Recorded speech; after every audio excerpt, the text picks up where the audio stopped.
Hello, wrestling fans. This is Sal Rough Cuts reporting in from my new home, of course. It's still brand new. It's not pretty new. I've been here going 2 months now, working on getting a painting for that wall here. Got to find the right picture-perfect painting. I got a haircut, so that's perfect. But now we need to have the picture-perfect painting for the background, and trying to find something here, and I'm working on that. This is Backlash weekend, and we're going to get to that. I want to give a big shout out to my aunt and uncle, Vera and Ralph Lasardo from Staten Island, New York. Yes, where I'm from. Uh, they have been, since we haven't seen each other in a long time, they've actually been tuning in and catching me on Rough Cuts so they get to see their nephew. So, hello, Aunt Vera. Hello, Uncle Ralph, and all the family back in New York. Thank you for tuning in to Rough Cuts. I really appreciate it. It's always great to have the family view and get to see this beautiful place I have, and buddies, of course, right next to me. Let's get to what we're here for this weekend, and that is Backlash. Please be advised, these are my opinions only. They're not affiliated with Bill Apter or the WWE. Let's get right to this card. There are some WrestleMania rematches on the card. Let's get right to it, top to bottom. Sheamus will be defending against Humberto. This kind of was just thrown together. Good to see Sheamus with the title. He's been issuing open challenges, and Humberto accepted. No chance that Sheamus is going to lose. I just think this is just to allow Sheamus to show, that, look, I'm the champion, and, this is basically just going to be down the road for SummerSlam. I'm sure we'll get more of the higher caliber opponents, but still, no slouch to Humberto or anything.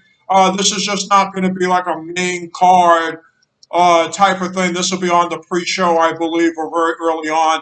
Sheamus will just exercise, what it is that he is, the champion, and he's looking for, comers, and who knows, maybe John Cena might appear later on down the road or something when he was doing the open challenge. So this is just going to basically be an opener for the card, and I expect Sheamus to walk out 1, 2, 3. I think it'll go a few minutes. I don't think it'll be too quick, but I think with the talent that these two have, it'll go a few minutes. I don't expect the burger will look bad. It'll just be for what it is, and it'll be Sheamus, totally saying, I am the champion. Apollo Crews versus Big E in a WrestleMania rematch. I do not see Big E getting the title back.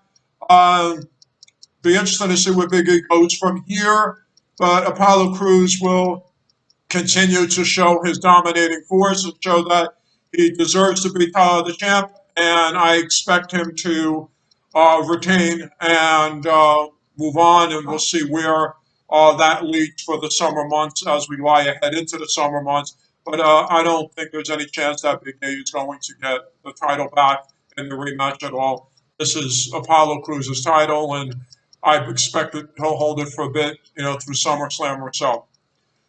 Damian Priest and Miz, a WrestleMania rematch. Remember, they were in a tag match at Mania. Now they're going to do a lumberjack match. Damian Priest did not want the Miz to run. Normally in lumberjack matches, the baby faces end up winning these type of matches here.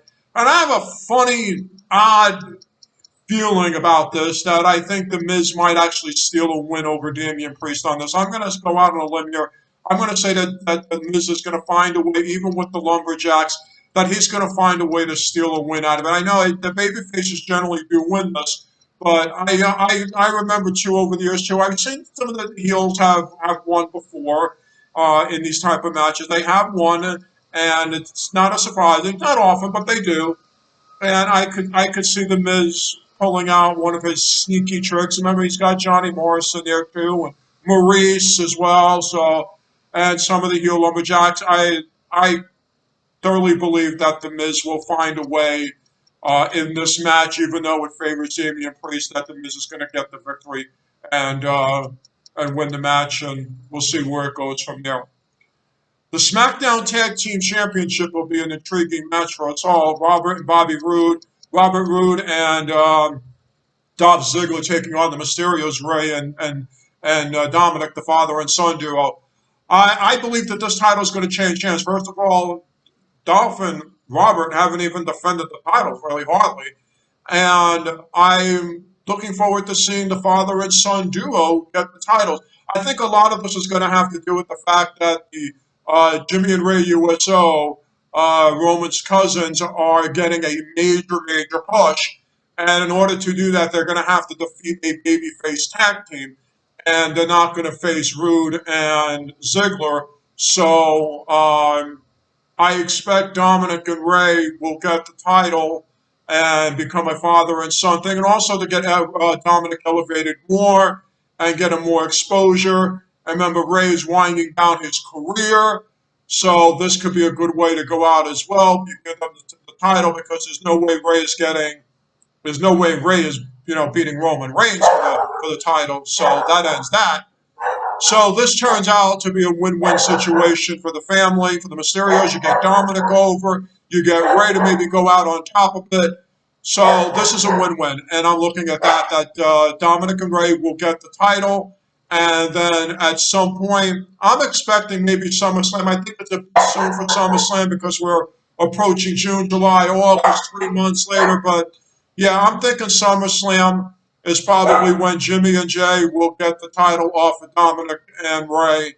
That's going to be my prediction, especially with the push that they're going to be getting. So the titles, I believe, are going to change hands, and it's going to go to Dominic and Ray, even if it's only going to be for a few months. We're going to get the Raw's women titles, a triple threat: Rhea Ripley, Osaka, and Charlotte. Where do we go from here? Rhea just got the belt, so why on earth is Rhea going to lose this title to Charlotte? Why on earth does Rhea lose? Zero chance. The question is what happens with this match? I mean, this was probably supposed to be the WrestleMania match, but I think, Rhea's going to retain. Rhea's going to retain. I think Rhea will get the pinfall on Osaka. Rhea will pin Osaka. But something tells me that there's a little bit more to this match. Now, Alexa Bliss is not a part of this. And if you've been watching this voodoo stuff lately with Alexa Bliss and Lily, she's been singling out somebody in red. Maybe Sonya Deville setting up.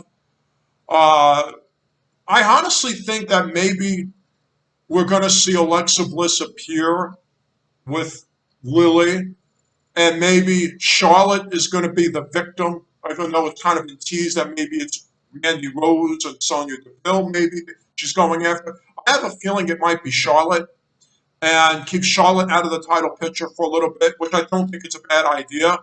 And I honestly think that that's where this could go. I think that Alexa and Lily are going to appear.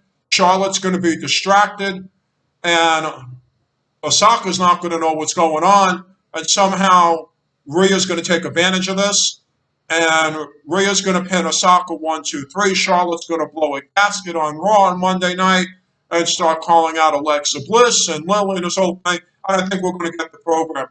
And finally, maybe we'll get Alexa Bliss back into the ring. So I think that's what I think the twist will be in the match. It's not going to be Rhea losing the match. It's going to be the twist will be, I believe it'll be with the voodoo stuff with Alexa and Lily. That's my thing. But as far as the match, I see Rhea pinning Osaka. I do not see Rhea pinning Charlotte. I think that'll happen down the road. I think they will square off down the road. I don't think it's going to be at SummerSlam. I think keeping Charlotte involved but out of the title picture, maybe setting something up with Alexa will be more ideal, and then maybe working back into it against Rhea and getting Rhea over. Rhea's not losing the title for a while, and let's hope not. I hope not. She deserves a nice run, and I expect her to have a nice run. But I think the twist will be with Alexa and this voodoo stuff. I mean, I know fans aren't too crazy about it. Some fans are. I have my indifferences about it, but I think that's where we're going to go with it. So Rhea Ripley wins, and I believe she pins Osaka and leaves Charlotte and wondering what the heck is going on with Alexa and the puppet. Okay, but that's where I'm going with it.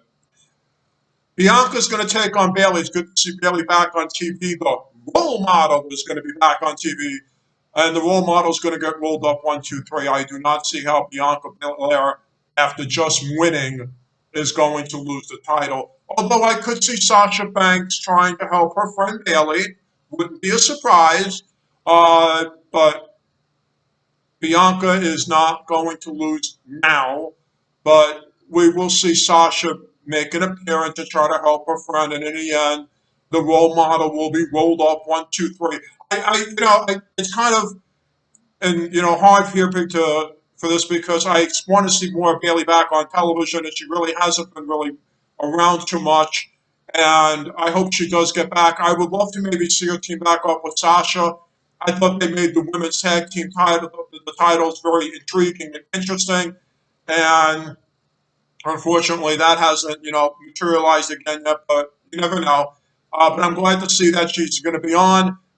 Bianca will get over strong as a strong champion, and this is her push right now, as is Rhea's push. So uh, I expect Bianca to win, even though Sasha will help, but Bianca will retain. I don't think it'll be a disqualification. I think it'll just be a 1, 2, 3 roll up. You want to get Bianca over strong, and I expect that. I expect that.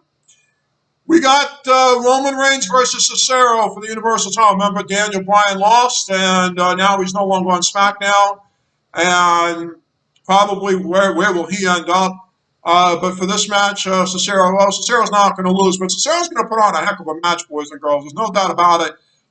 He's going to put on a heck of a match. This is not going to be a squash match.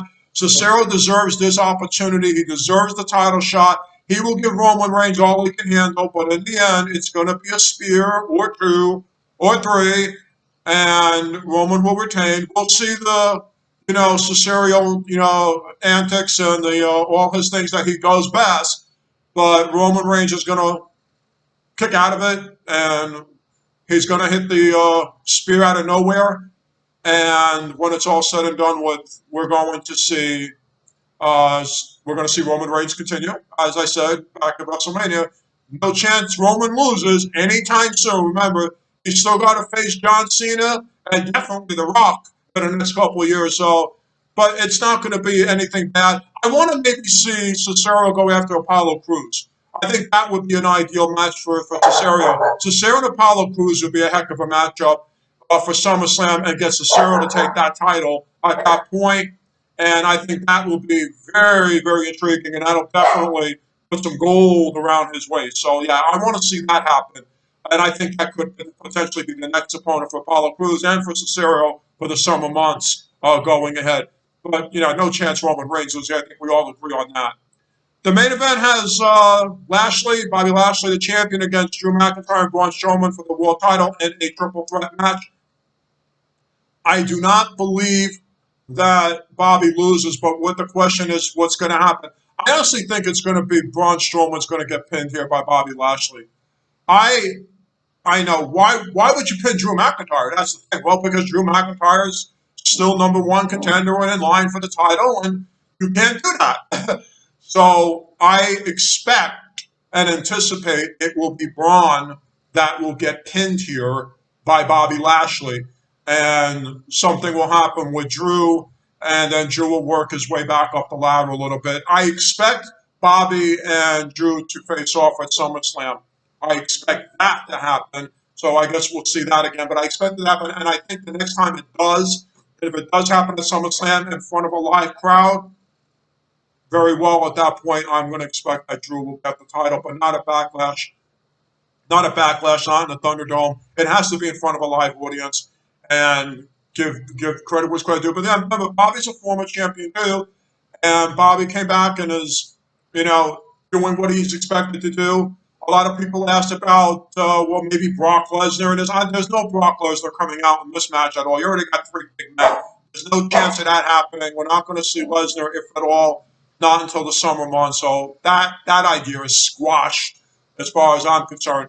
This is basically just continue to establish Bobby Lashley as the dominant champion of Raw, and also not hurt Drew McIntyre as much, let Braun Strowman take the fall and go from there. And that way you still keep Drew going. Maybe Drew and Braun will have a feud for a little bit as well, and Bobby will pick his poison as far as challengers going forward. There's still the possibility of Bobby and Damian Priest or Bobby and The Miz there's still some possibilities leading up into SummerSlam. But so ultimately, the goal is Bobby and Drew one-on-one, and for Drew to get the belt back. But it's just too soon. I mean, Bobby just got the title in Mania, so there's no way you pull the title off this fast. So you have to keep Bobby going and also keep Drew strong. And someone's got to take the fall, and it's going to be Drew McIntyre. So that's my opinion on it. Overall, the only real title I think we're going to see change hands will be the Mysterios, and then over Dolph Ziggler and Bobby Roode. I think it's deserving for the father and son, especially like I said with Ray coming down to the end, and you're getting Dominic over, and this is a good idea for both, and they'll just drop it to the USOs, to Jimmy and Jay in a couple of months, maybe at SummerSlam or one of the fall pay-per-views. We'll see it happen. And Jimmy and Jay are getting a major push, so you got keep it in the family, and Roman's only got one, so now you need Jimmy and Jay to get the other. So that makes all the sense in that. And so I am looking forward to seeing that, to seeing the father and son get the belt. I'm interested to see about the women's title matches, Bianca, Bayley, and Rhea in the triple threat. I think it'll be intriguing. I just hope the finishes are strong and everybody looks strong. I expect it. And I'm looking forward to seeing the women's matches as well. The rest of the card, it's going to be okay. It's kind of got like a raw semi pay per view type of feel. That's what it's kind of got. It's kind of got a middle of the road type of feel. I think it's going to be around a C plus B minus overall. I'm hoping we'll get maybe a surprise here and there, but I wanted to see high quality for a Sunday evening. There's really nothing going on right now. Hockey players are getting started, yes, and now you got the basketball playoffs starting, and then the hockey players will be in full swing next week. So this is really the WWE's opportunity per se to really, get things going, get things ready for the summer. So that's where I'm going. Before I wrap up real quick, Tony from Cleveland asked me, what do you think of RK Bro, Randy Orton and Matt Riddle teaming up? And do you think they got a shot at getting the titles? I love it. I love it. I love it. Honestly, I love it. I love it what they're doing with Randy, especially what happened with Randy at WrestleMania, and the whole Bray Wyatt thing. And they put together this combination, and now there's merchandise coming out. I love it. I love it. I would, don't doubt in my mind, expect them to be tag team champions. I would love to see that happen at some point. It would be very ideal, be great marketing as well, for them. And also, the question is then, well, Randy will turn on Matt Riddle. It's not going to happen for a while, gang. I like the formation of these two guys, and it's an odd couple, is what it is. It's truly an odd couple, and I love it. The fans love it. I love it. I know we're kind of waiting. What is Randy going to hit an RKO? I don't think from what I've been reading on the internet, I think they merchandise and all this other stuff. I don't think it's going to happen for a long time. I expect they're going to get the titles, and then when they get the tag titles and they lose, Randy may get frustrated and then hit an RKO, and then they have their program. That's what I think will happen, but it's not going to happen this year. I don't know. I think you got to ride the wave. You got to ride that wave, and you got to ride it all the way to the bank too. They're going to sell this merchandise, with shirts and everything. Why not? RK Bro, I love it, and I am looking forward to seeing them get the titles at some point, hopefully soon, and enjoying them on Raw. It's great for Randy as well because he's not going to get involved in the title picture with Lashley and Sheamus. So again, you keep him in the tag team picture. It's great. Matt Riddle. It's just an odd couple, but it's awesome. I love it. I love it. I love it. Yeah, Tony, I love it. Thanks for the question. I truly love it, and I think they're a great team. I can't wait for them to get the belt. Don't worry about Randy getting an RKO on Matt Riddle. It's not going to happen this year. It's not going to happen fall. All good things come to an end, but it's not going to happen right now or anytime soon. So let's just enjoy let's ride the wave and let's enjoy what we're seeing because it's making for great TV, and I'm looking forward to seeing them on TV, and I can't wait to see what's going to happen on the next edition of Raw, and I can't wait to see them get the titles. I think it'll be great. So that's going to wrap it up here for this week's edition of Rough Cuts. Let all your fans know I am fully vaccinated. I got my second dose of the Montero vaccine on Thursday, May 13th in the evening. I am feeling fine, just a sore arm, no fever, no side effects. I am fully a vaccinated 51-year-old. And my Aunt Vera and Uncle Ralph have been calling me around the clock. Thank you. I love you. Thank you so much for all the calls and for all the fans on Twitter, too, sending me their prayers and wishing me well. I did get the second shot. So, yes, I encourage everybody to get vaccinated so we can get back to a normal life. So, yes, thank you to everybody, and thank you to my Aunt Vera and Uncle Ralph. My mother and father, Betty and Sal Sr. in Delaware, have been in touch as well. Thank you. I love you. It means a lot to me. And for all you fans out there that have been following me on Twitter, thank you for the support through all this. And now I did my part. Now you do your part, and together we can get back to normalcy. We're heading in the right direction. So, for this edition of Rough Cuts for Backlash, this has been Sal Lasardo reporting in from Orlando, Florida. May all your matches be a main event, and I'll see you next week.